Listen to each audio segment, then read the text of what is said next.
even though we were playing in hypotheticals a lot of the time, it still feels like getting down to the nitty gritty um, in terms of what this actually means. So I think that billionaires should not exist in this country. I think that's about as succinct without spending Yeah. a lot of time. That's sort of as succinctly as I can. Okay. All right. So that's a great little byline. So I'll try to to tease it apart to see exactly what this means. Um, are you how would you suggest we get rid of the billionaires we have? I would say that there should be a just a new tax bracket that Okay. is 100%, I see. Okay. or not 100%, because that would mean that all your tax, all your money would go to it. But after a certain threshold, everything, all income after that should be taxed at 100%. Okay. So really ramp up the way tax works to try to try to keep people from accumulating wealth. Is that the idea? I think so. Past a certain amount. Exactly. Yeah. Yeah. And $1 billion is a nice even number. So Okay. um So let's say people, you know, in these higher brackets right now, maybe they're paying 35% or something. You're saying it would stay at that up until you reach $1 billion of uh, like net worth, or $1 billion of income, or I would say net worth. uh-huh. Um yeah, I would say net worth. Okay. All right. So that's the what. So like why? What are you trying to accomplish by eliminating billionaires? I It's a really good question. I think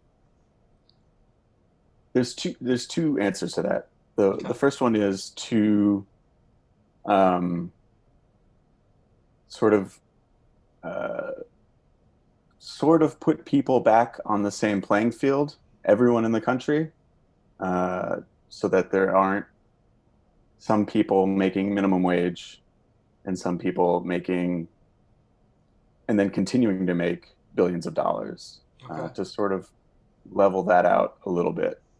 Um, So just to restate what you know, because that's pretty much a lot of what I'm going to do is I'm just going to say back to you what I hear to make sure that we're in sync.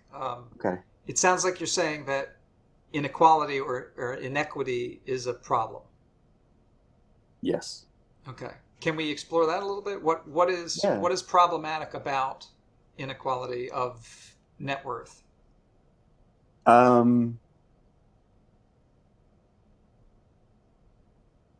I would say that the the what we say is a good life, what we telegraph through our media, what we tell each other as individuals, is becoming harder and harder to realize for the average person.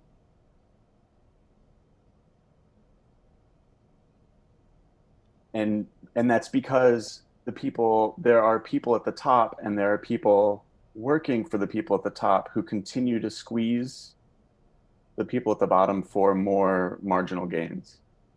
Okay. So what I'm hearing you say is that the problematic thing about uh, I'll just shorten it to just calling it inequity or something, as opposed to trying to say net worth, you know, Sure. every time. But the the big problem with inequity is that the people at the bottom are suffering. Is that what you're saying? Yes. Okay. So if the people at the bottom weren't suffering, would that change your your claim? yes, it's hard for me to see that as being a happening possibility, right? Yeah. without, yeah, but But hypothetically, if like everybody was taken care of and everybody had food and everybody had a place to live, hypothetically, certainly a pipe dream. But yeah, if that were the case, would you be okay with billionaires existing, yes, even though they had, I mean, right, orders of magnitude more wealth than the poor? yes, Okay. because I think that would be more in line with the social contract as I see it, or as I want it to be. Okay. Okay. All right. Okay, what I'm hearing you say is that, and don't let me put words in your mouth. That's Okay. right. But see if this sounds right. Um, Maybe it's not the billionaires that's the problem. It's the poor. I mean, obviously, it's not that the poor aren't problems, but they are in need of help. I I would argue that all of their problems are being caused by the billionaires. Okay, right. So this gets into, in this hypothetical scenario, sure, but you don't actually see how the poor could be helped when there's such concentrations of wealth in these few people. Correct. Okay, all right. So it's more of a practical kind of thing.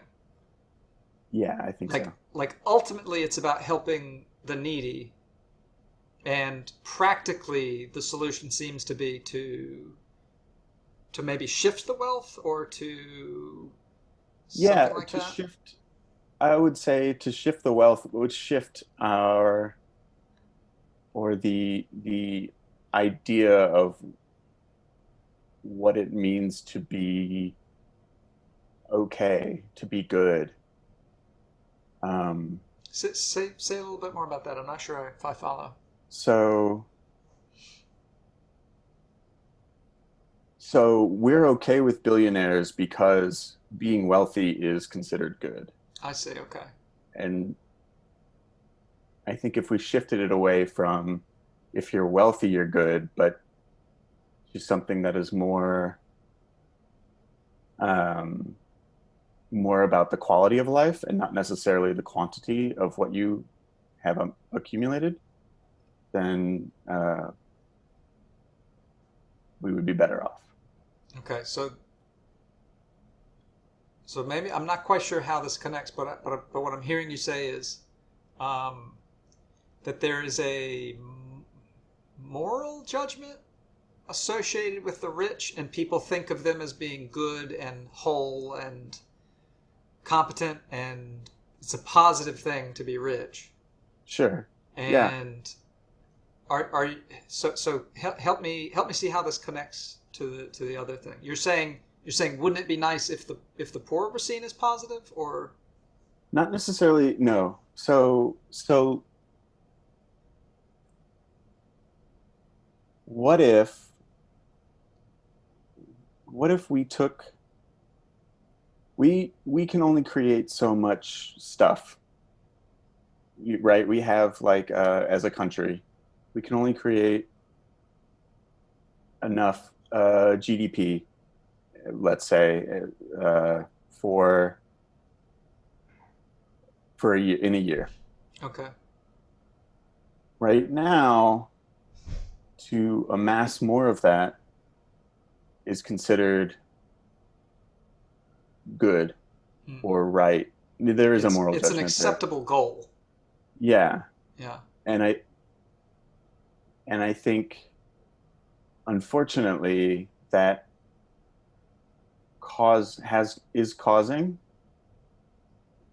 um, the accumulation to be the goal, and anyone who is not able to accumulate enough is considered um, there's a judgment based on them or as Okay. well. So this is kind of a moral component to this idea, which is that society is associating wealth accumulation with positive attributes and the inability to accumulate wealth with negative attributes.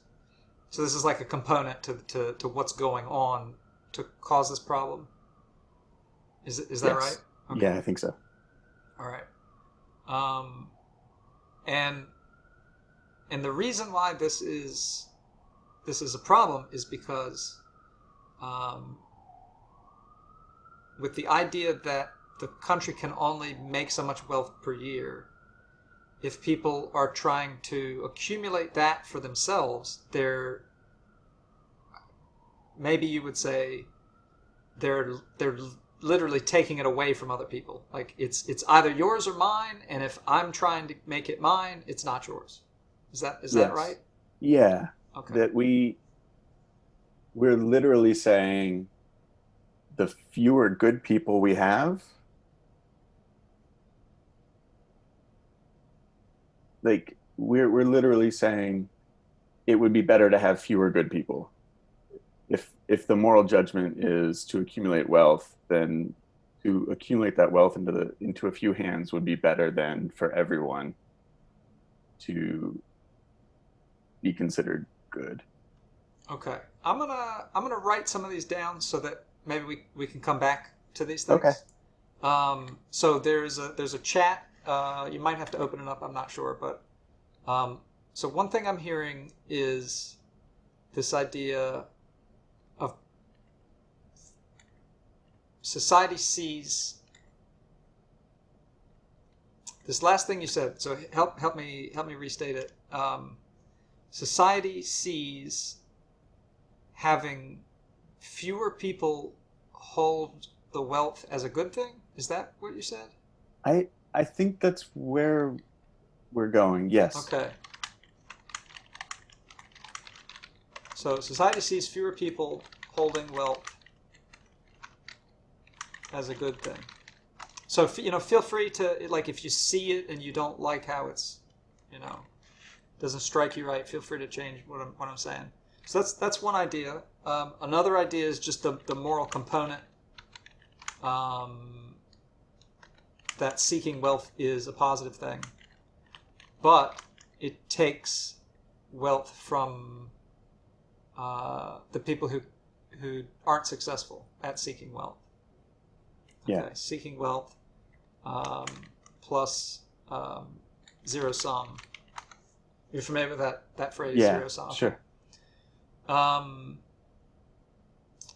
okay, and then and I this is maybe just to remind us, but it seems like your ultimate goal is to help the unfortunate. Is Yes. that accurate? Like in a perfect world where everyone is taken care of their basic needs, you wouldn't necessarily be out to get billionaires.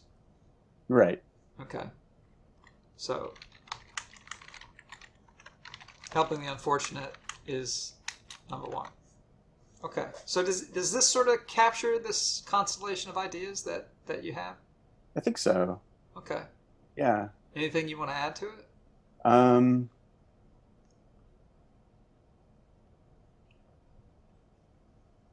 hmm, not right now. Okay. Yeah, feel free to, maybe part of the process is realizing, oh, there's actually something I wasn't really thinking about that we need to add to it.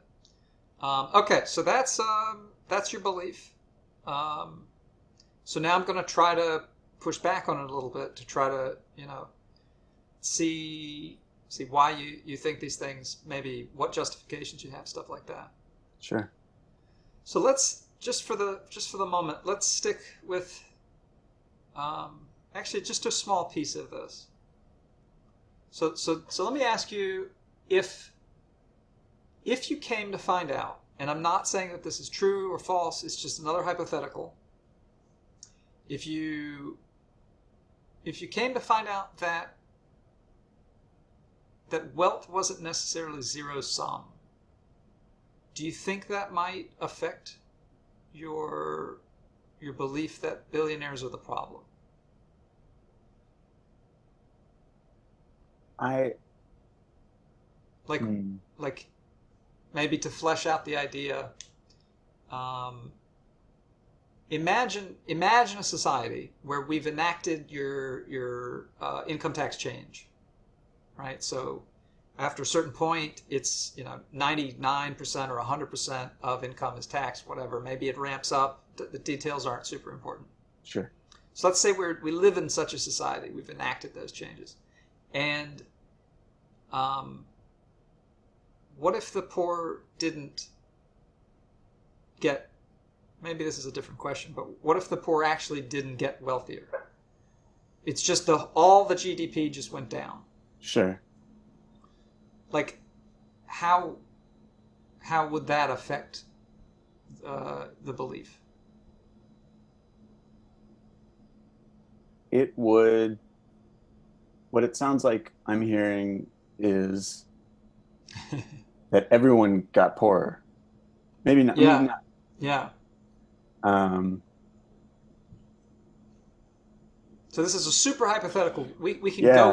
go into the details maybe of like, because the thing about hypotheticals is it's hard to talk about them until you can see that they might be like even plausible, you know? Sure. Yeah. So we could talk about the other. Maybe the other side is something that I can wrap my head around. What if Okay. everyone was a billionaire? Okay. Um, and then essentially no one would have that accumulation of wealth to themselves. Okay. And I think at that point it would it would come down to it wouldn't matter. I mean, without applying the what we were talking about helping the unfortunate. Like if we're Right. just talking about this hypothetical, Because at that point, the unfortunate there wouldn't be unfortunate. They would all be right? taken care of. Yeah. Yeah, Okay. So in that case, no problem. no problem. Okay. But let's just say let me give you something a little more concrete to maybe sink your teeth into, because I know it was kind of a very philosophical hypothetical. But let's just say like we enact this tax and all of the billionaires say fuck that, and they move to India or they move to Europe or some other country.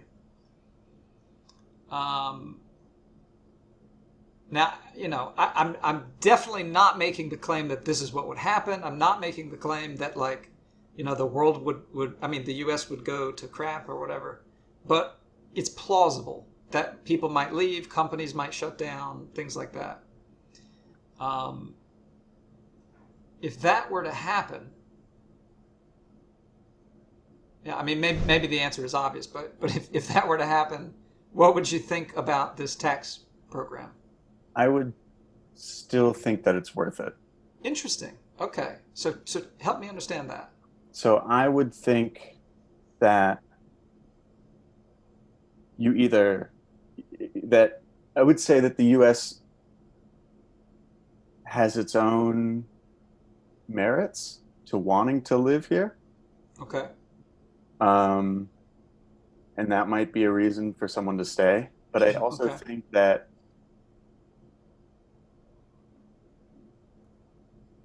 of the we it wouldn't hurt us. I think at the end of the day that these billionaires aren't super human, that You don't they're think leaving. they're super important, maybe? Yeah. Yeah. Okay. So let me try to tighten up the hypothetical just to make sure we're like on the same page. Okay. Um, let's imagine we went through the tax program. Some billionaires left, or maybe some other things happened. I don't know exactly.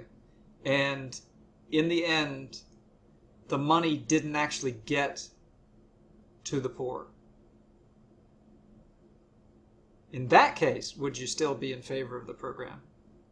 Like, I'm kind of asking, just to show you where I'm coming from, I'm kind Yeah. of saying, is this an ideological thing that you want, or is it really about helping the needy?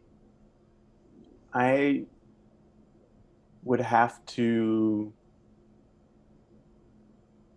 excuse me. Sure. Um, I think if if we enacted the program and nothing changed for the bottom, the money, uh, Didn't get shifted, and maybe the middle got fatter or something like that. sure, then that would be, I guess I would shift who the blame went to, I Okay. guess. So then you would say, okay, we need to update the tax program to start taxing more from the middle. Yeah, Okay. Okay. Is it conceivable that these people who leave for other countries that they make up part of the GDP? I mean, certainly they make up part of the GDP, sure. right? Like these people who started companies or whatever, um, and so the pie might get smaller. Is that plausible? That's plausible, but I think you then have opened up the door to, so you've opened up the door to more competition. And Hmm. I think that ultimately would drive some outcomes for everyone else in Okay. terms of jobs or goods and services.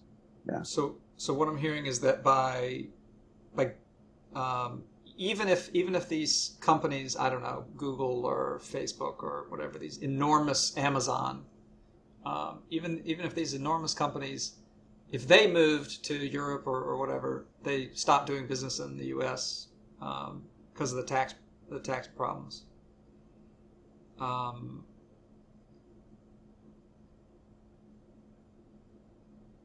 that doing so would actually create opportunities for smaller companies to come in and maybe pick up the slack.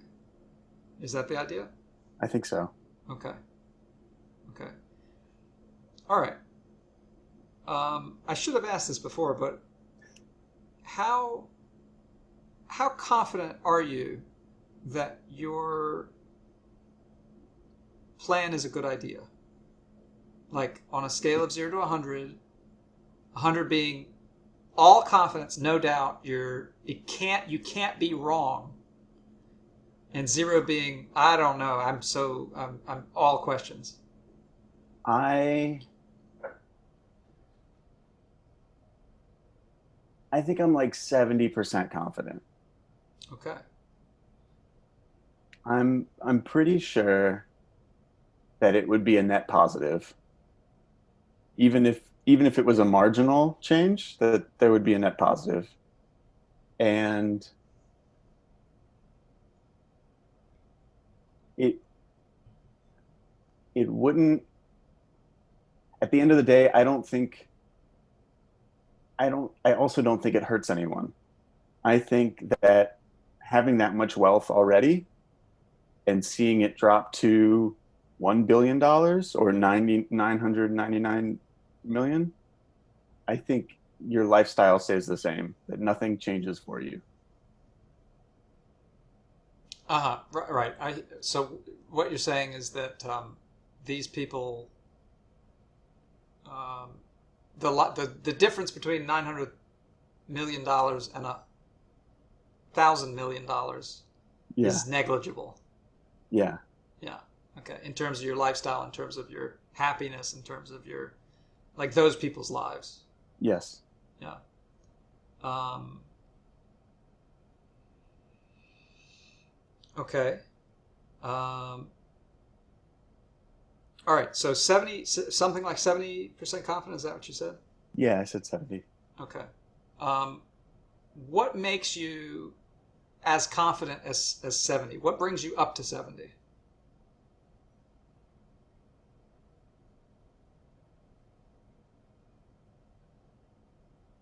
Um,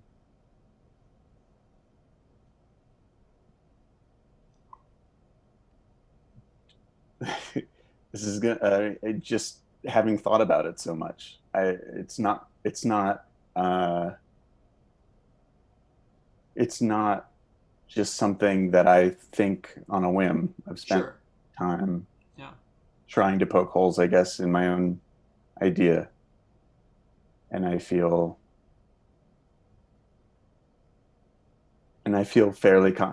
fairly confident. I would say the other side of it, what makes me not confident is, Right. What brings you down to 70? yeah, Yeah. uh, I I think I agree that the money might not actually show up if you were to tax them, that it would just go to the middle, or it would fund pork barrel projects or something like Right. that. Um, I think, It yeah, seems even conceivable that, let's say those billionaires move to Ireland or something, somehow they still get the money. yeah, Yeah. yeah, right. Um, I think I think our tax structure is wildly complicated, and even if you had a tax bracket that said it was $1 billion, it would there's probably ways to make it look like you had less, right? Right. Right. You could Um, hide it. Yeah. exactly. Yeah, Yeah. in one of multiple ways. So I'm kind of seeing that there's actually two components to this belief then. One is that the poor need help and we need to do something to help the poor, and the needy and the unfortunate, the people who can't accumulate wealth. That seems to be one part. And the Mhm. other part is that you have a plan, right? Then the solution is to take it from the billionaires. Sure. We could talk about these two things independently, actually.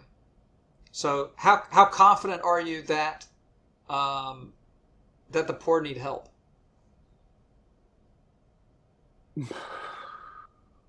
As confident, I'm as confident as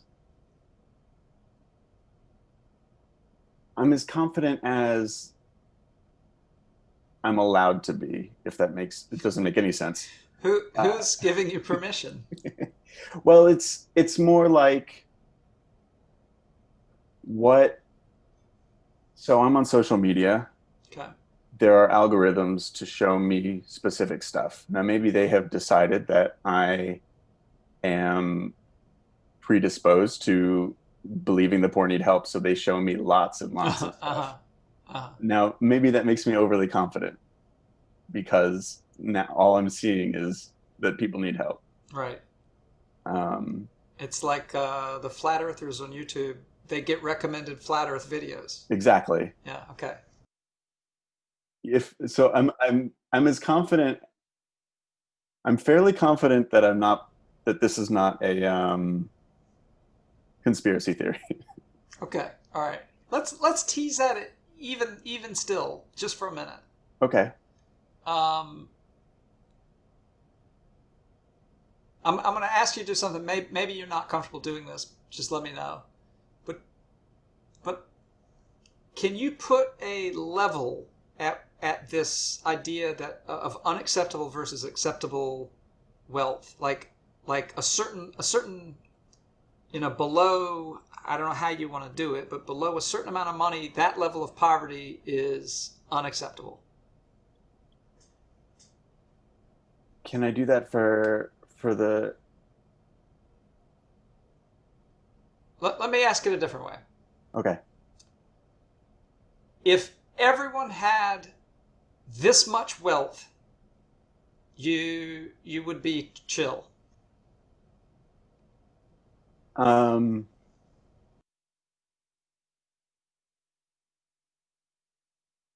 I think that you could come up with some rubric for cost of living in your area and figure out some heuristic that was per person in a household how much you would need to get to get safety and heat and water and all the things that we sort of we see as utilities, but are still necessary, I think, for a an okay life. Hmm. Yeah, I think you could come up with some function that gave you that information. So let's imagine you don't have to pick a number, but let's imagine that you have that number, Okay. and whatever, whatever it is. How many people do you think are below that level of poverty? Like, how big is this problem? Is kind of what I'm asking. Oh, I see. Like, Um, do you think that 50% of people are living in unacceptable conditions, or is it 5%? um, Completely unscientifically, I would say it's 30% of people. Okay, so a third of people have have accumulated wealth, or they have you know the the means to provide themselves with necessary stuff that is unacceptable. Like, it's just these people are suffering. Yeah. Okay. All right. So, hypothetical. What if you found out that it was a fraction of that? What if you found out it was 1%?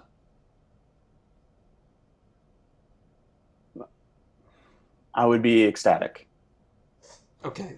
Perfectly reasonable response. Yeah. I would question, I would question then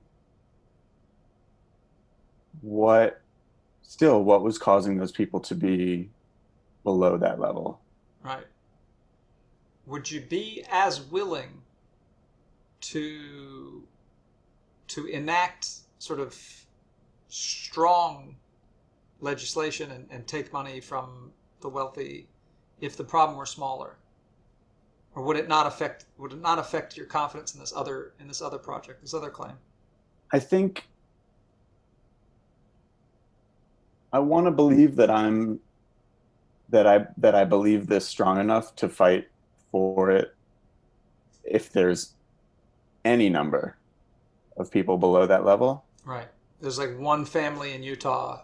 Yeah, Okay. I still want to fight for them, but I think I think probably at 1% other things would come up Right. Okay. that I found myself drawn to instead. All Yeah. right. So what I'm hearing is that because you believe this is such a pervasive problem in society, drastic, maybe that is not the word you'd choose, but like, we need to do something big. Yes. Is that okay? Good. Okay. Yeah. All right. I'm gonna try something. See where this goes.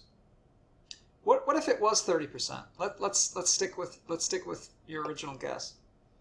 But in Africa it's 70%. Should we help them? Should we take money from the rich in the US and give to them?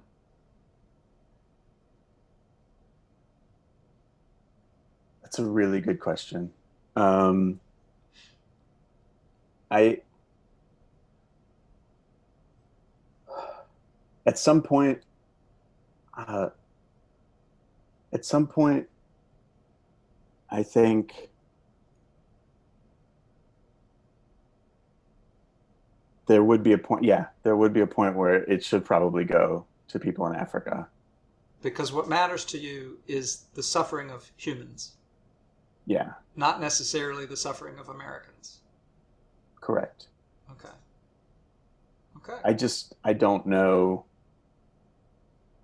I feel like my context is all American, so I don't know the structures that are in place, the for social services, for taxing, for that sort of stuff, or even cultural norms for other places.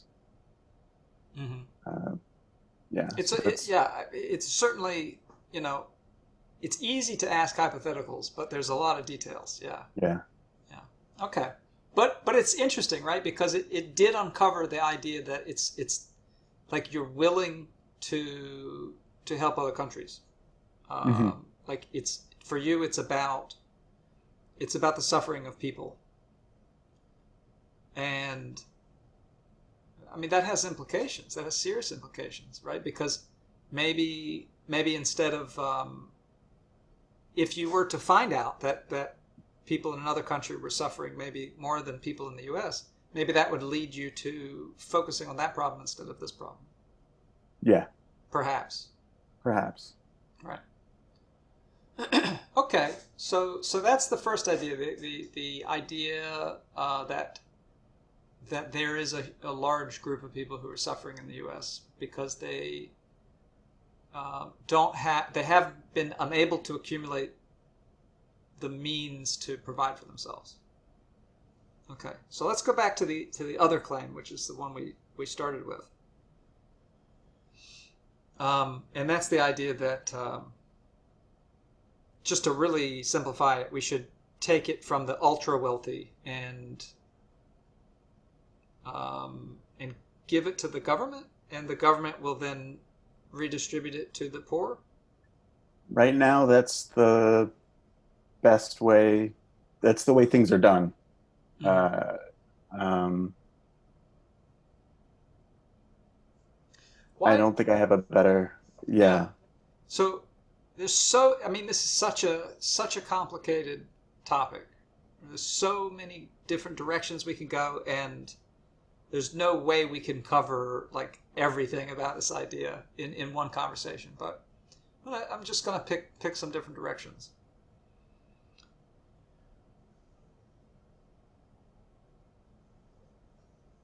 Why do you think the ultra wealthy, and maybe this is a leading question, but why do you think that they're not using their money to help the poor already?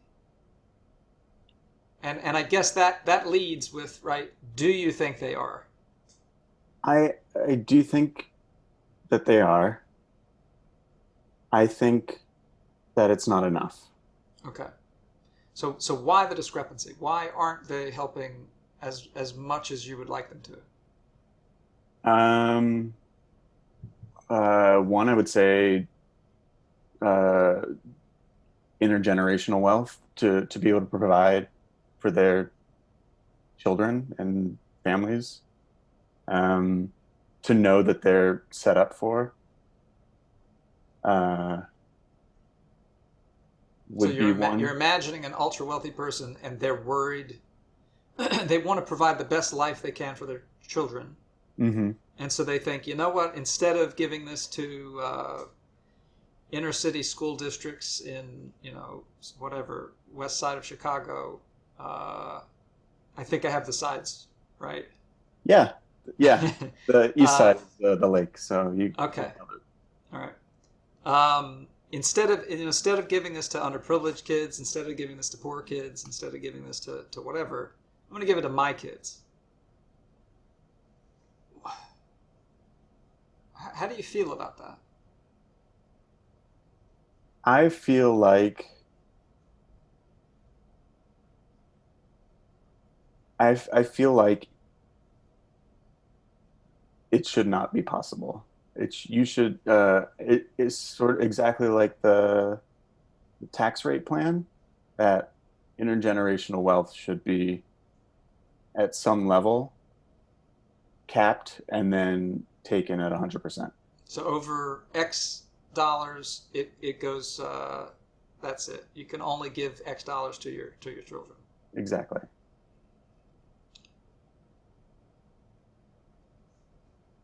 How imagine you were ultra wealthy. Okay. Maybe you are. And imagine you had kids. Do you believe, this is not quite, maybe I'm asking a very specific question. Do you believe that you personally, Matt, give your money to the needy or do you think you'd be tempted to try to give it to your children? I would,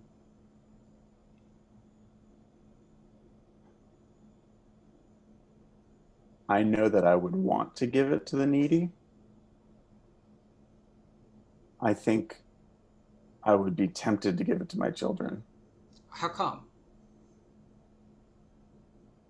Well, my wife and I were talking the other day about being ultra wealthy, in fact. And and A common fantasy. yeah, Yeah. uh, and she said she would keep working, Huh. and I said, no, there'd be no point. You're ultra wealthy. Right, right, You can buy anything that you want. right.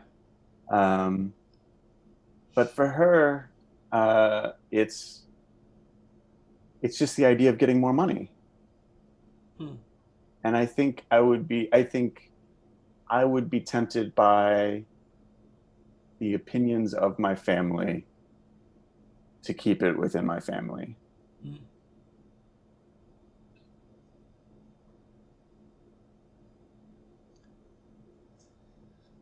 Okay, so what I'm hearing is that part of you would feel compelled to give it to the needy, and maybe another part of you, maybe this is the part of you that listens to your family and relatives and friends, and maybe that part of you would be tempted to give it to your kids.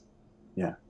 Okay, so that's a I appreciate you being so honest about that, because it would be easy to say, "Oh, I would definitely give it to the needy," right? Exactly. Yeah. Yeah. And then you look at your bank account in 10 years when you're ultra wealthy and you go, maybe not. So yeah, I appreciate the honesty.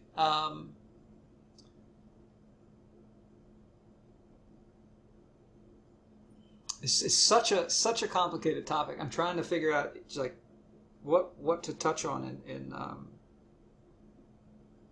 to maybe get the most bang for our conversation, Buck. Um, what we have then, based on what I'm hearing, is we have a situation where one group of people wants one thing, right? These people want to give their money to their kids, and another group of people. I mean, right now it's you that we're focusing on, but you Sure. want to for them to do something different, Yeah. right? Maybe I'll just ask you, like, can you, like, how do you feel about that conflict? Like, there is a conflict there. Does it bother you? Does it give you any pause? I think I yeah, it does give me pause because I think it's ultimately the values of our society that have made this okay. Mm-hmm. So so if our values were different, if for instance there was a there was a uh, I don't want to get biblical, but I have this uh, the story from the Old Testament where every 7 years you're supposed to let your land lay fallow and Mm. let people come and glean whatever they can from the less fortunate, and you're Okay. supposed to take that. It's like multiples of seven, so the seventh day you rest, like Okay. that idea. If we had that in our society where every 7 years you just took a break from whatever you were doing and you let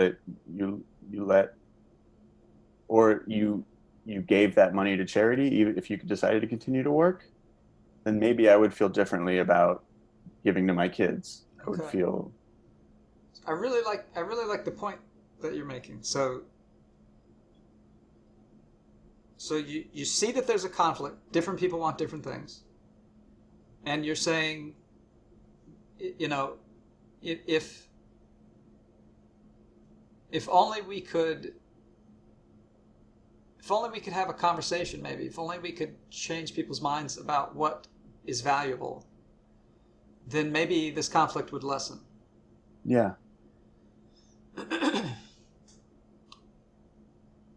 Would you, okay, so hypothetical, would you rather, let's assume that your plan would work. Okay, so if we tax the ultra wealthy, it will help the poor. Let's just assume it. Would you rather tax the wealthy? Would you rather their values change and you didn't have to?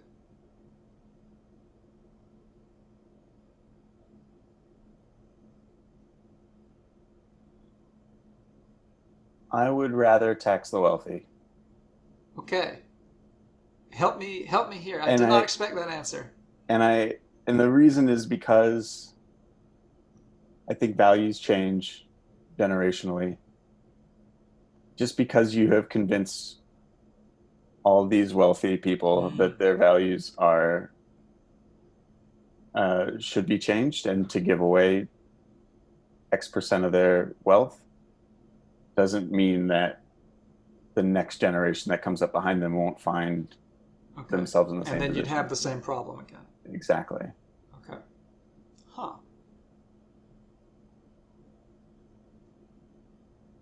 Okay, so what?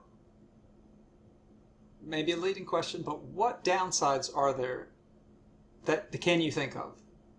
What potential downsides are there for adding this, 100% tax to the wealthy? Um, I think we touched on it before, but adding more uh, loopholes into the tax code so that Okay. you never actually reach All right. So the the tax amount. code would become more complicated, and I'm guessing that you believe that the more complicated the tax code is, the easier it is for the rich to take advantage of it. Yes. Okay. All right. So that's one downside. Can you think of any others? Even possibilities. I think you could consider it a downside. I wouldn't. But people might consider wealth to be less of a good thing. So the you might change people's moral compass a little bit. So maybe people wouldn't be as driven to make money. Yeah. What effects might that have for society? I think you would have more art and less business. You would have Hmm. um, I think I think it would be harder for people to sit maybe and go through 12 years of school and then go and get a college degree. They might not see the benefit Hmm. in going through all of that when there's nothing Right. that It's a they're lot of time. driven for. Yeah.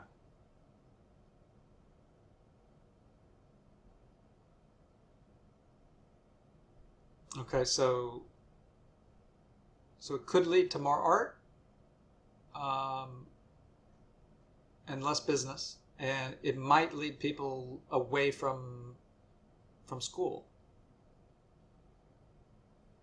What's the this is a hard question, I think, but what's the worst possible outcome you can think of? Like if we as a society came to value the accumulation of wealth less, we have this new system in place where at a certain point you just can't get any more, and so people's values change. I mean, even if their values don't change, their actions will change. Yeah. So what is the worst possible thing you can think of that might So happen? so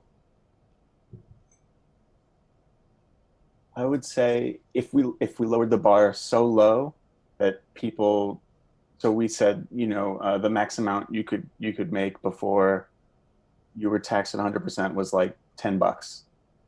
Okay, $10 a year. Yeah. Okay. Uh, I you would see a lot of people, I think, not you just give up on work entirely, um, which maybe is, there's plenty of sci-fi or dystopian novels that have explored the time machine. I think is one where they got like the people that work underneath the Yeah, ground. They the they toil all the Morlocks, I time. think. Yeah, and then Yeah. the people above the ground, they don't see any of that toil, and they just sort of live this like beautiful life. But they're they. I'm getting very convoluted. I don't think this metaphor is holding up. It's okay. It's okay. Yeah, because I know what happens in the story, and um yeah, okay. So you're saying if you make it too low, people might just go, you know what, fuck it. I'm not going to work. Yeah, Okay. Um, do you think it would have to be as low as $10 for that to happen? $10 a year? no, no, but I think it would have to be. But on the scale of $1 billion to zero Sure, dollars, I think it sure, would have to be sure. comparatively low. Yeah. Yeah. Um, yeah. A billion seems like a very, very different number than 10. Yes. Yeah. Um, but even if we picked something closer to the middle, right? Like, let's imagine picking something that might actually affect you. Sure. I don't want to talk about the details of money or anything like that, but like imagine it was set to something where you actually think, you know what, it's just not worth it to work 40 hours a week. I'm gonna go farm and just raise food for my family because it's just I'd get more out of it Sure. than sitting in a desk. Um, do you think something like that might happen with the billionaires?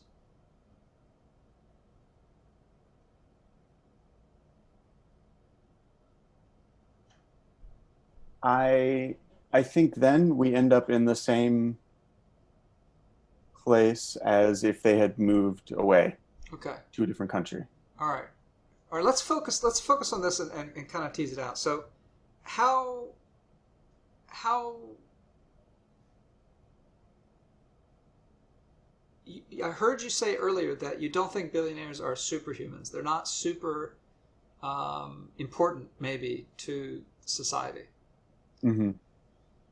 Um, why why do you think they're billionaires? Because they're ruthless would be the easy answer, I Okay, think. so I'm hearing a claim. The claim is that um, maybe like a high percentage or some non-negligible percentage of people who are ultra wealthy are actually getting their money through coercive means or maybe at least shady means. At least shady, I would Yeah. say. Yeah. Okay. How many of these people do you think there are? How many billionaires? Just to, again, I'm not trying to put you on the spot, so you don't have to Sure. pick a number. But like, do you think that there are a lot of them? No. Okay. I would say less than 1,000. Okay. So then I guess maybe the question is, if there's so few of them, what what gives you such high confidence that affecting this small number of people would help so many poor people? Is it a I math thing? Is it a numbers thing? Or Yeah, it's a numbers thing. Like, um, even so, I saw a statistic today that said we could end homelessness for $13.1 billion. Okay.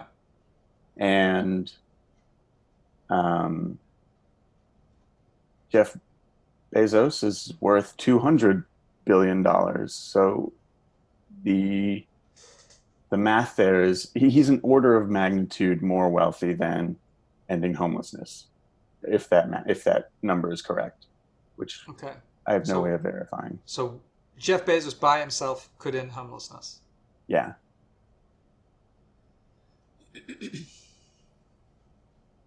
I mean, what I'm hearing you say is that, right, Jeff Bezos has enough wealth that he could end homelessness and it probably wouldn't affect his living situation, Yes. right?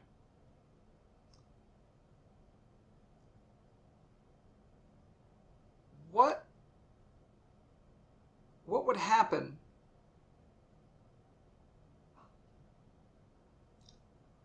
after we've gotten rid of the billionaires? There wouldn't be any more Jeff Bezoses to end homelessness next year. You sort of see what I mean? I do, but Or or would the problem just be gone for good? no, I I think that on some level billionaires are a bit of a renewable resource. Okay. So It's a fantastic little pull quote there. Yeah. Billionaires are a renewable resource. Okay. that if if we tax Jeff Bezos and and he was gone as a Yeah. Let's billionaire. say he goes, forget it. I'm out. I'm moving to, Europe. Sure. Yeah. Um, Next year, there's going to be some new, newly minted billionaire in, I would guess, tech, um, for something that Amazon used to do or some new problem. And now we have this new company that is doing things, and based on the founders' stocks, they now have $1 billion. I think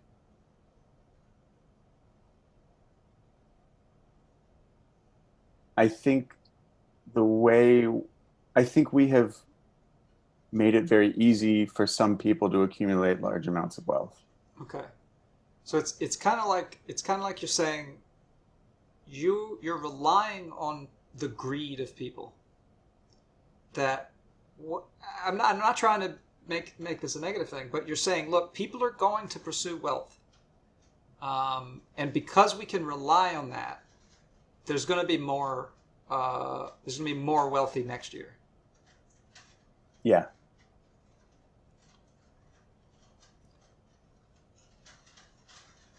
Oh wow! It just started raining really hard. I don't know if you can hear that. Um, it's really interesting though, right? Like, would how likely is it, do you think, that some billionaires would leave? Very likely. Okay, so we can agree that some billionaires are going to leave, and maybe we get new ones, but but how likely is it that someone is going to become a billionaire and then do the work that it would have taken to get to $2 billion, even though they only get to keep the first billion? Like, that work disappears. They're going to say, Yeah. you know what? I don't need to move my company into the west half of the U.S. I'm just going to stay here in the eastern half. I think I think that's a good thing. I think the Western half now has an opportunity Hmm.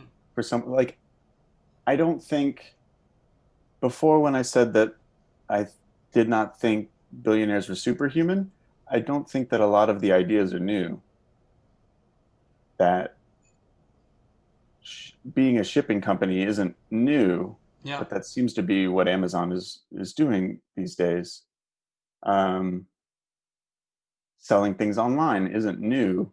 Like that, if you just stayed to the eastern half of the United States, now the western half wants the same thing. And if you don't want to do that, someone is going to come in and fill that market. Hmm. Okay. All right. So this goes back to the idea that you had before, which was it would actually open up room for other smaller businesses. Hmm. Okay. Right. And whether it's, west half or east half, or maybe it's state by state, I don't know exactly how big Amazon has to be to hit $1 billion on the nose, but Right. um, okay. All right. So now I'm really going to change. Um, do you think Amazon, as a national organization, has any benefits? I heard you say that it has detriments. Does it have benefits? Yes. You There is an ease. So there's an ease of fixing a problem once and having it for fixed for everyone. Okay. Um,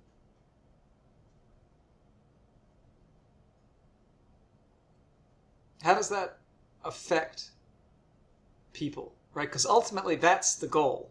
The goal is to help people, right? To reduce suffering, sure. to fix poverty as much as we can. Does it have any implications for the people you're trying to help?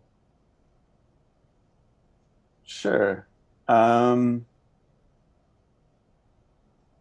if Amazon wanted to change things, so let's say they decide they find out their warehouses in one warehouse something could be just be a better quality of life change. So less injuries happen. I don't Mm, know. And then that it's easy for them to propagate that out to all of their warehouses. okay. And then you have less suffering in some sense Yeah. for the people.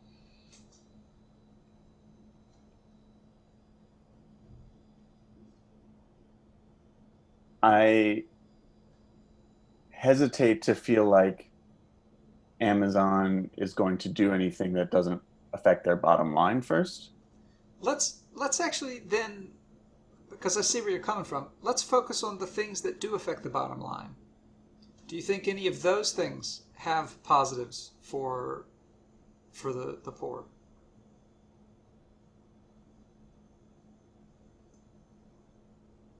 Uh, Like yeah. if Okay, yeah, go ahead. Um, I mean, I think they've forced things like pharmacies to offer cheap or free medication delivery. Okay. Um, Same thing with like our local grocery stores now do free home delivery of Mm, groceries. Um, I think those are directly because of what Amazon could offer with its services. It's forced competitors to change how they do business. okay.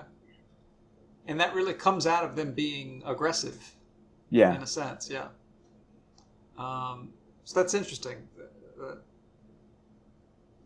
Something that actually is maybe a little bit morally gray, uh, maybe has benefits. yeah, yeah. Okay. Now, obviously, there's detriments too. I mean, we talked about some of them, um, But yeah, I couldn't help but think about Walmart. Um, it is surprisingly cheap. I mean, that's kind of the point, Yeah, right? Like, there's actually no WalMarts in New York City, but like when I lived in Illinois, I went to Walmart a lot, and and I kind of wonder if let's say a conglomerate. I mean, not a conglomerate, but one of these big companies like Walmart was forced to stay local, right? Because anything over $1 billion or whatever is wasted. sure. That maybe those economies of scale might not come into play.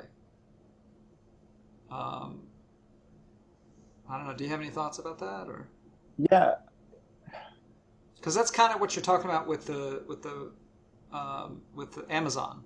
yeah, yeah. Without that weight behind them, maybe they can't force pharmaceutical companies to do whatever. I guess I have to wonder if the if the even smaller businesses that were pushed out to make room for the Walmart Mm, weren't paying the lost wages to afford things at a normal grocery store, for instance, rather than going to Walmart. okay, so this I think maybe this gets back to your idea about things being zero sum. Yeah, maybe. So if Walmart figures out a way to reduce the prices of apples, it's coming at somebody's expense. Yes. That's where this idea is coming from, right? Yeah. Yeah. Okay. How confident are you in that? I mean, what maybe what makes you think that small companies have to lose out?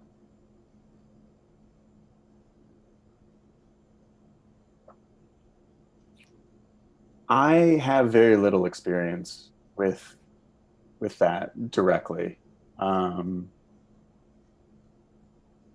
so admittedly, this is at best secondhand, Okay. knowledge. Um, but it it feels very true that in order for a large company to come in and take over, that it puts pressure on that there is some detriment. Like just has to. It goes hand in hand with becoming a large company.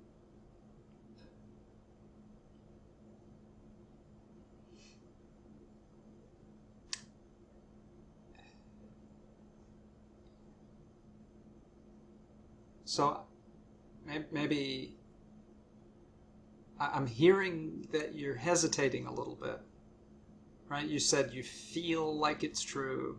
Yeah, How comfortable are you with this idea? I am.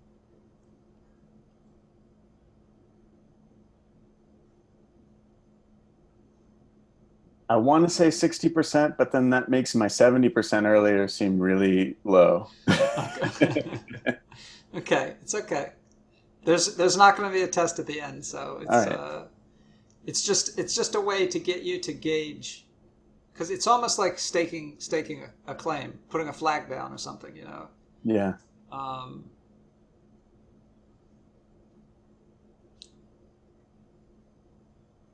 60%. What do you think is your biggest reason for being as high as 60%? I heard you say it feels right. Hmm. What's the Do you, biggest reason? yeah. Um,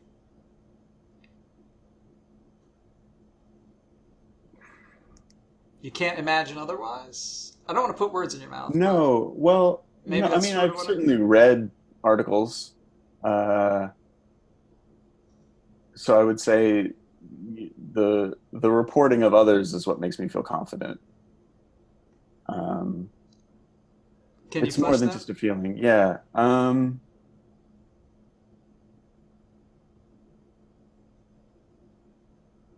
I feel confident. I feel confident that other people are confident. Okay, all right. So you've heard people who you think of as experts with who have this belief. Yeah. Okay, all right. Um, do you think there's people who disagree,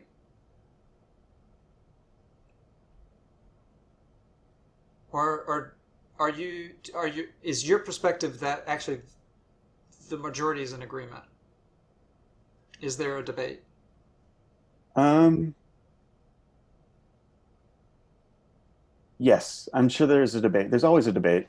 Uh, Potentially because we view people with wealth as being good. So we assume that if you have made wealth, that you know what you're talking about. I see. So you're saying Um, maybe some of the experts who think otherwise are actually the only reason they're experts is because they're wealthy, yes. right? So people look up to them as, oh, he must know what he's doing. He's a good businessman. Okay, let's dive into this a little bit. Let's dive into this idea because I think I've seen this the concept of zero sum propping up a couple of different ideas, right? So maybe this would be interesting to explore just a little bit.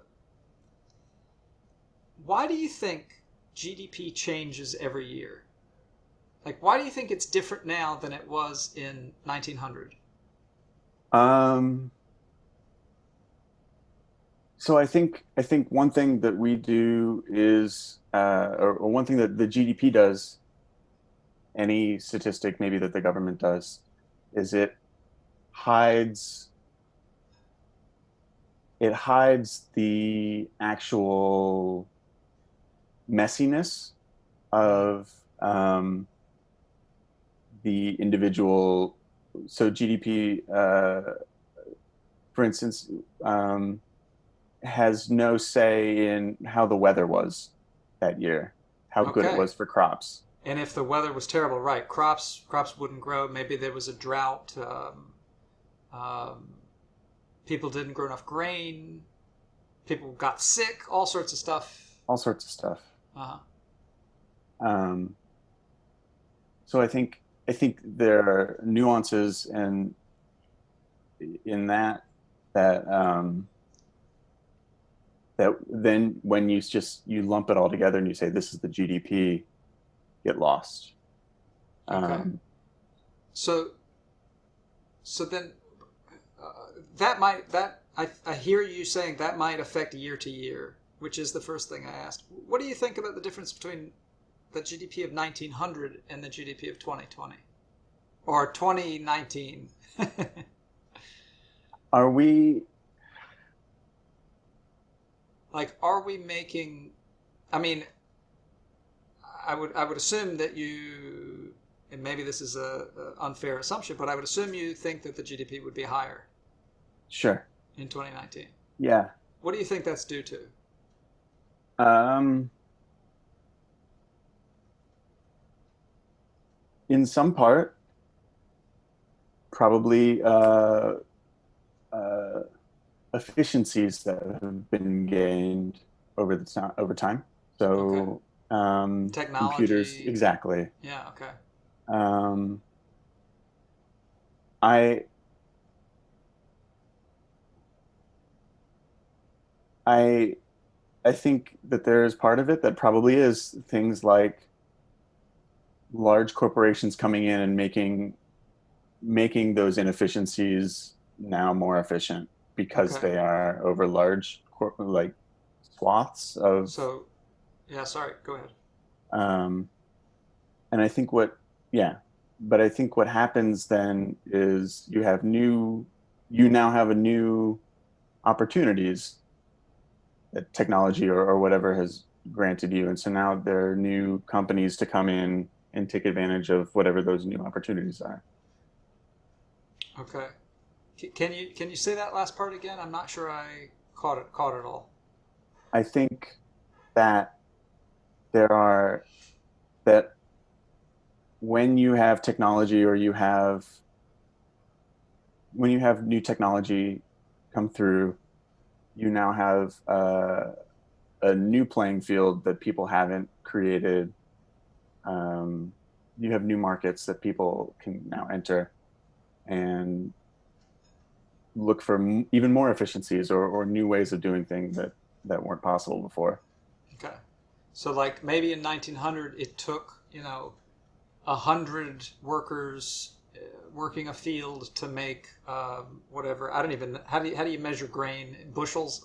Sure. A Yeah. million bushels of grain, and maybe it only takes one person with a remote controlled tractor in 2019. Yeah. That's kind of the idea. That's the idea. Yeah. Okay, and then those extra 99 people are free to go and work on something else. They're free to work on something else. They're free to, yeah, they're free to, I think so. And then that would provide uh, like that extra value. Yes. Yeah. Okay.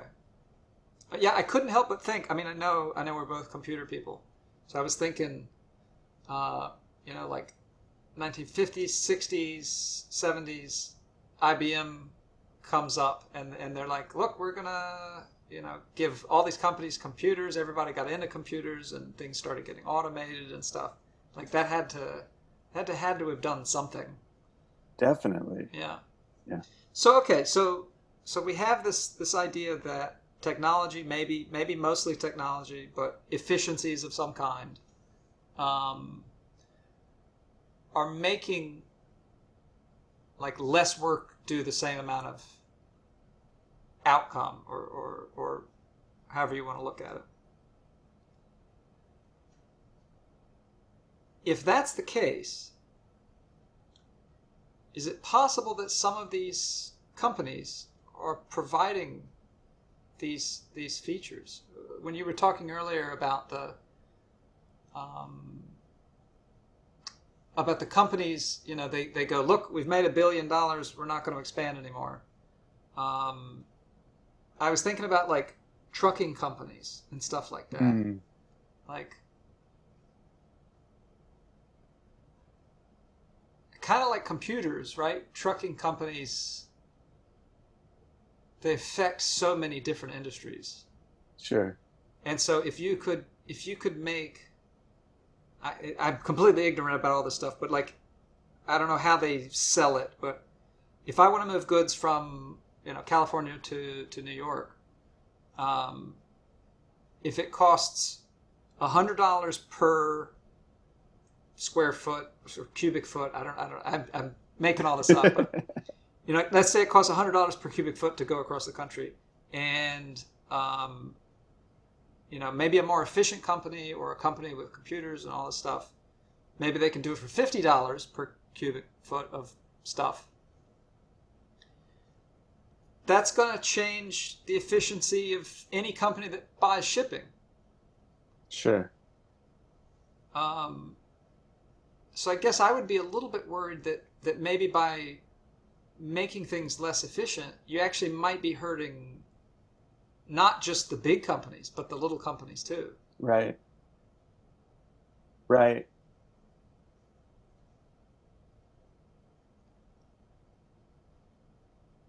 It seems complicated. It does seem complicated. I guess there's a question of, let's say, so part of this argument was that we are doing more than we were in, say, 1960. Right. Um, and it's not just It's not it's just not that just there's more inflation. people. Yeah. Yeah. Um, would were people in 1960 unhappy with the amount of things that they were getting at that time? Like, were we worse off? So what I'm hearing you ask is if we looked we came up with this number earlier that we didn't say out loud, right? What the cutoff is between unacceptable poverty and like a nice life. Hmm. And maybe you're saying, has that number changed over time? Yeah, Yeah. Okay. Yeah. I mean, we don't know exactly. We didn't say that number out loud, but sure. uh, do you think it has changed? Do I think it? So I let's say 1900, 1950, 1970. Like, do you think more people are in this unacceptable level of poverty or fewer people?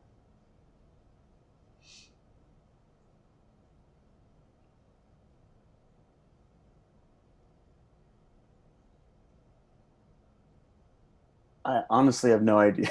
Okay. How could we find out? So we're not gonna go Google something, but just theoretically, how could we find Sure. out? Um,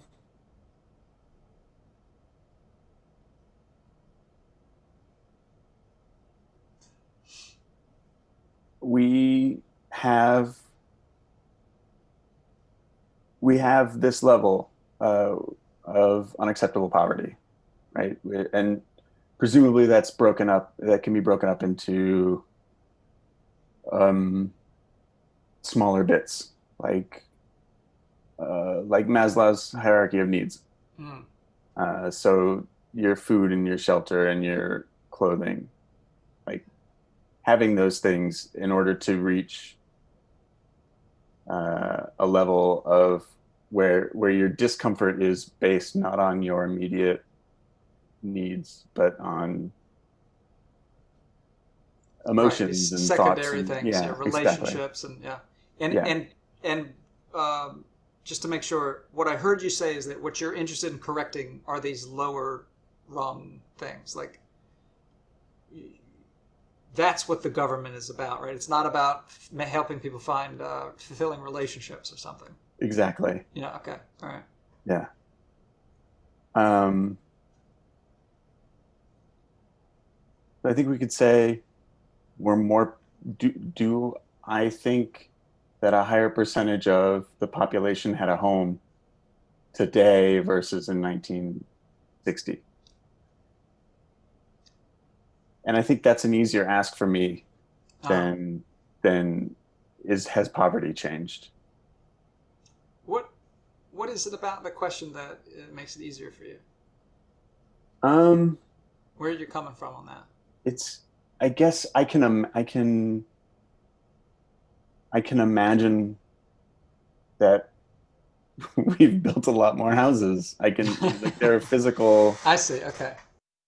goods You're there. saying it's easy to imagine that actually more people do have homes today than in whatever.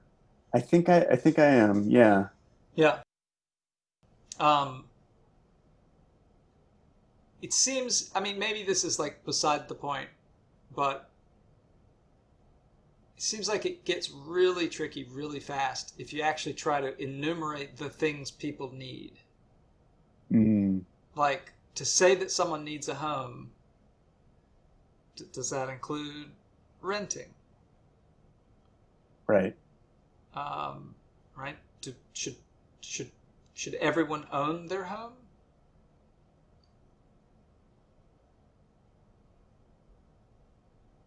I mean, the point is that this In is a already a yeah. hard question just for like a little piece, and then we start talking about food. We start talking about entertainment. I mean, what is a life worth living if you don't have video games? Like it gets really complicated really fast. And so I guess that's why I actually preferred the idea that there was a net worth amount, and then you'd let people decide what they want to spend it on. Mm, Because maybe some people value. They say, you know what, I'm happy living in a shitty house, or I'm happy eating rice and lentils. What I really want to spend my money on is a motorcycle. I don't know. Like then maybe that would bring them more happiness. yeah. Um, But like I said, this is kind of beside the point. But it helps simplify the question, right? If you think of some X net worth amount, maybe it's I don't know. Maybe it's as high as $100,000. Maybe it's higher. Maybe it's lower. Um, can you imagine that the percentage of people living in the U.S. underneath that magic cutoff has changed in 100 years?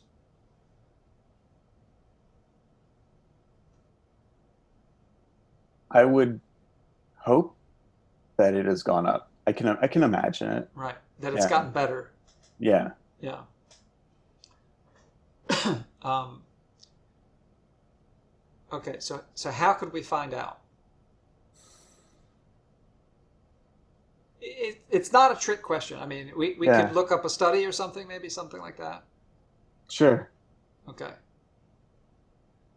Because I'm sure somebody's thought of this before, you know? Yeah, absolutely. Yeah. Okay. Um, what would happen?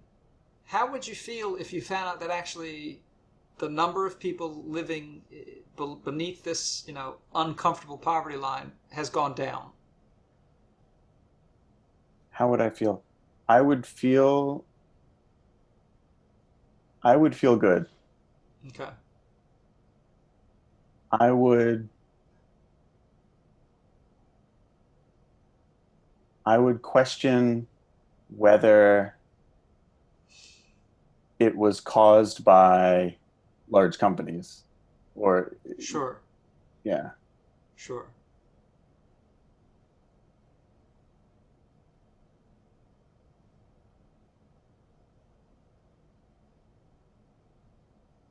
The idea, I think, then is that what I think where I think you're coming from is you're saying this pie, right? Because trying to tie all this stuff together, we've got this pie that has grown since 1800, 1900, 1950. It keeps getting bigger, Mhm. right?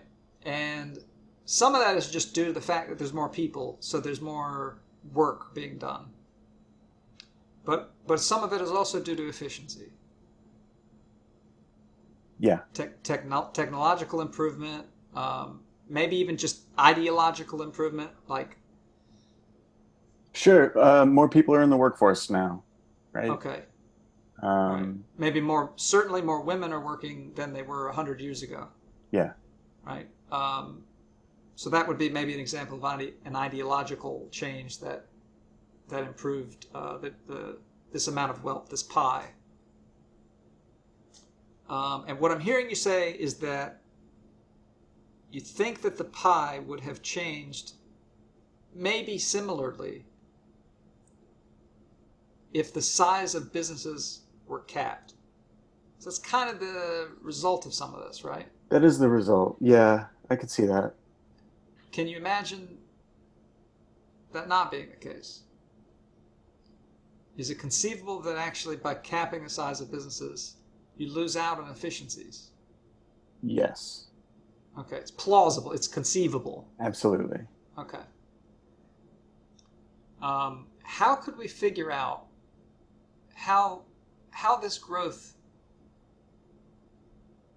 is broken down? I mean, it seems like an immensely complicated question. Like, how much efficiency is gained from having a megacorp, right? Versus having 100 smaller, two in every state versus one in the country. Right. Can how could we tackle the question? Maybe we need to talk to an economist. Sure. Yeah, that would be helpful. Yeah. Um,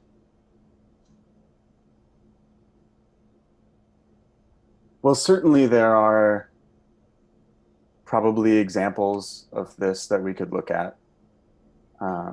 Would be the best or quickest way. Okay. Um, we could. I'm trying to think of examples now. Yeah, the first thing that comes to my mind is right. We have examples of large corporations that have been broken up, like AT&T in the '70s. Hmm. And AT&T is one of these businesses that touch all businesses. Yeah. So now I don't know how we'd figure it out, but maybe we can look and see if those companies apart were more or less efficient than together. And does efficiency in this,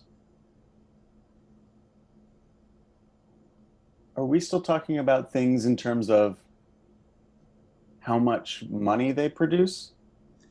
No, I'm really thinking about, like I was saying before, about shipping, right? Like if, let's say I run a business and you know,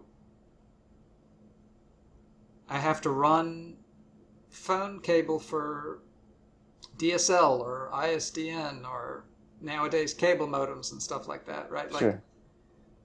those things have prices. I mean, it gets so complicated so fast, but like the big question is, how much are people paying to use these services when you've got one big company or lots of small companies? Yeah. Um, it's like I think we agree that part of the reason why Walmart is cheap is because they have the scale, Hmm. and so it's almost like we need to figure out how much more would people be paying if there wasn't a Walmart, right? Yeah. Um, because figuring out how much, like if that's a tiny change, who cares? But maybe it's a big change. Maybe people would be paying twice as much for their apples or whatever. Hmm. I don't know. Maybe not apples, but maybe for their cable modems, Sure. something like that. Yeah, it's super complicated for sure. Mm. I don't have a good answer. Yeah. It's fair. It's a big question. Um, but it sounds like you're willing to say that there are economies of scale, and that it's conceivable that by breaking large companies up into smaller companies, that it may impact the prices that people are willing to pay. Not willing to pay. That they have to pay for these goods that touch all sorts of sectors of the economy. Like, Yeah. what's the price of steel? What's the price of shipping? What's the price of you know um, computer services? Um, did IBM, being such a big company, make it cheap enough for lots of small companies to buy computers in the '70s or '60s? Mm. Like, what would the world have been like if those computers were $1,000 more expensive or whatever? Yeah. Super. I mean, none of these. I don't expect you to answer any of these questions. They're super complicated. But I guess it gives me pause. It makes me worry a little bit. Does it make you worry a little bit at It all? does. It does. It makes me think that like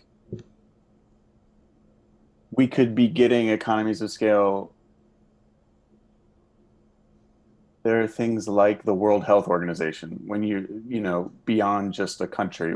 Yeah. The EU is getting economies of scale, I'm sure. Right. How much did Over. it help every country's efficiency to be able Yeah. to trade with the other countries, for example? Yeah. Yeah.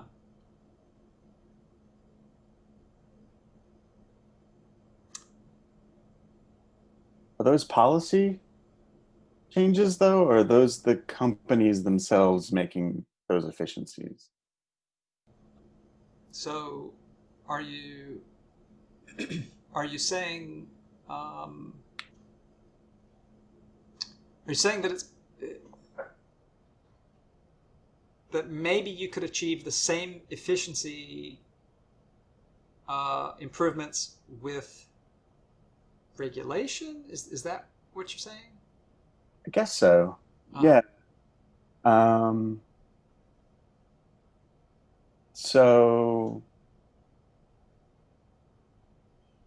so that would be like right. There was this mad dash in the 1800s to build rails across the country, railroads. Um, Maybe you're saying, we could have gotten the same thing if the government had built rails the same way that they build highways, for example. right. Is that kind of where you're coming from? I don't want I think so. to. I haven't really thought about the implications of all these of this, so I'm trying to see if it still is in line with my beliefs, I guess. Yeah, but maybe the idea is like it doesn't take giant railroad corporations. Maybe the same thing could be done with the federal government saying, you know what, we need railroads. Is that kind of where you're coming from? Yeah, that's where I'm coming from. Okay, so maybe the same thing could be done with shipping companies and tech companies. Um, we were talking about telecommunications, Hmm. things like that. Okay.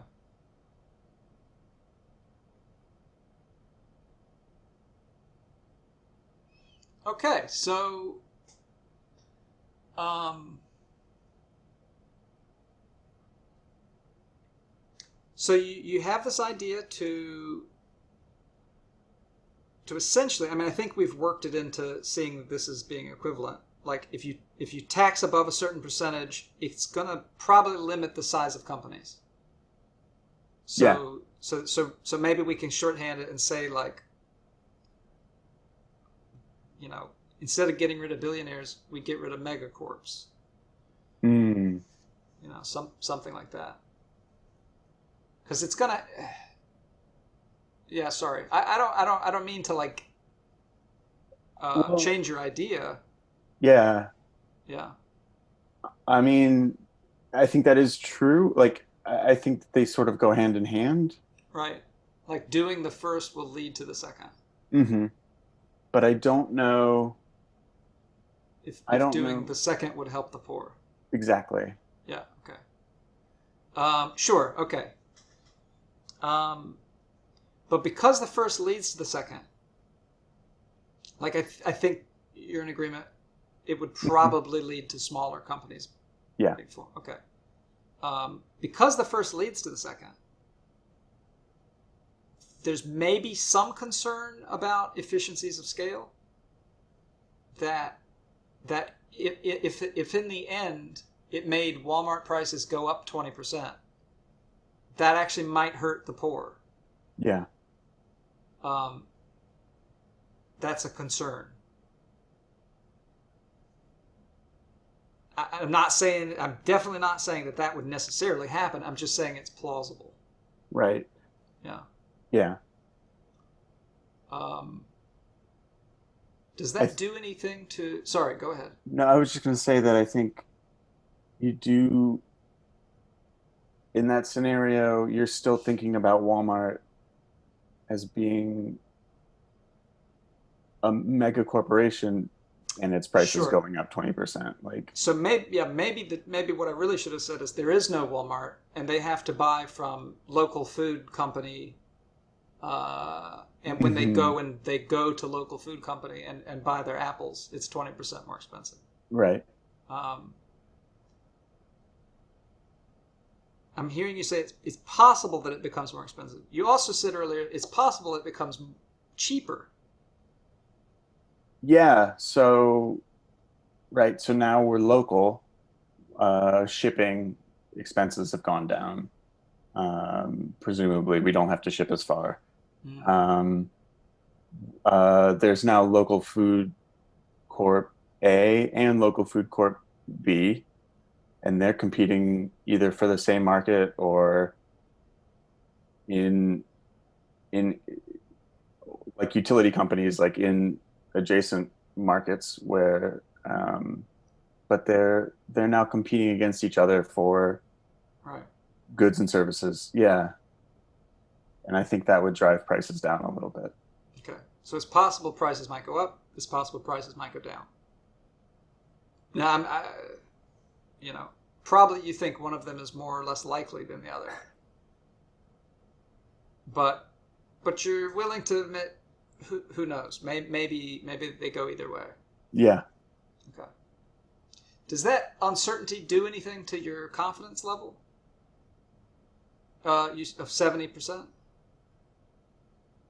Um, Like we've identified the source of uncertainty. right.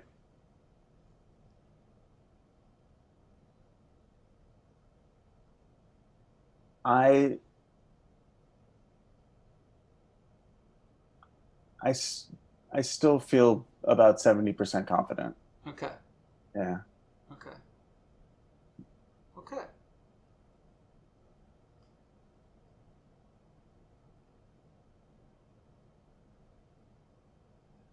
All right. I think that's as much as we can talk about in like one conversation. Cool.